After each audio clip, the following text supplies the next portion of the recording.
Hi, and welcome to our post-game edition. I was told to mention this is sponsored by Lions247.com because Sean Fitz is nice enough to do the camera work for us. But, boy, this was not a good day for Penn State football. Neil, 27-11, once again, against premium competition. The Nittany Lions don't play well, make a lot of mistakes, and ultimately lose, and really it wasn't close. No, I know. The way they lose is really... I mean, they've had enough success here, and even though they're in a really terrible run for about 15 years against the top 5 competition, I think it's the way they lose that is so troubling. The fact that they're not competitive generally on offense, they're disorganized. Today was horrendous. In the first series, they had to call 3 timeouts. I don't know. Have you ever seen that in football? No, I've never seen it that anywhere. First offensive series, they had to call 3 timeouts. 2 because of the play clock, 1 because Cory couldn't get off the field. Jay said he should have just sat down. You have the injury timeout. And as a result of that, on a fake punt, where Penn State questioned the spot, they all thought that they had stopped the kid.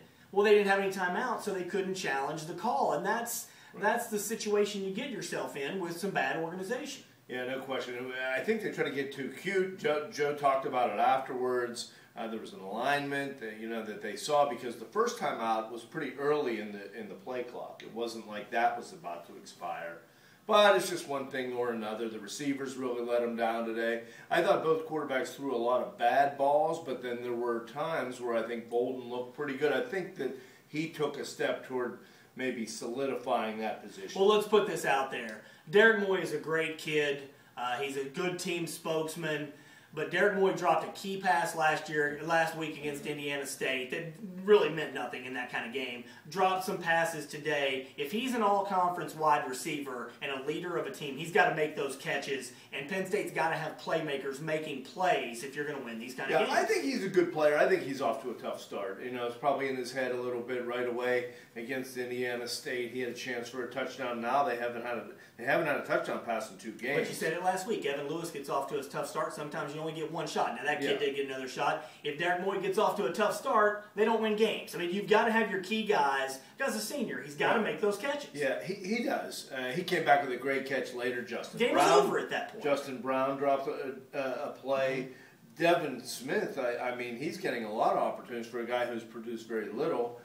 So they have a problem with their receiving core right now. Now, the defense was a bright spot. If the defense can play like this, and that's, I mean, Trent Richardson's one of the better backs in the country. He got 100 yards. I don't think Alabama... He earned them. Yeah, he did, up the gut. I don't think this Alabama offense is a top 5 team in the country offense, but their defense is tremendous, and Trent Richardson will keep them in games. And having said all that, I think Penn State's defense, if we can see this kind of effort and toughness and everybody stay healthy, they can still have a quality season because they're going to shut down most people. Yeah, all the offensive guys seem to feel bad that they let the defense down, and the defensive guys had a lot of pride that they kind of did their part. They weren't pointing fingers.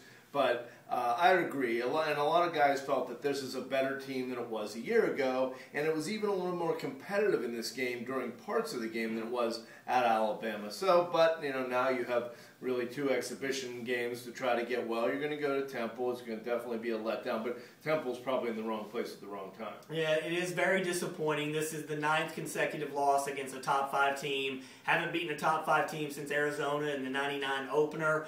You like to say all the time, this is who they are, that Penn State is the kind of team that, yeah, they can win a lot of games, but who they are is a program that does not win against premium competition. No, and I really wonder who out there does less with more. I mean, they have just such a fantastic environment and a game day atmosphere and this stadium and the tradition they have, and yet they can no longer win at the highest level. And it's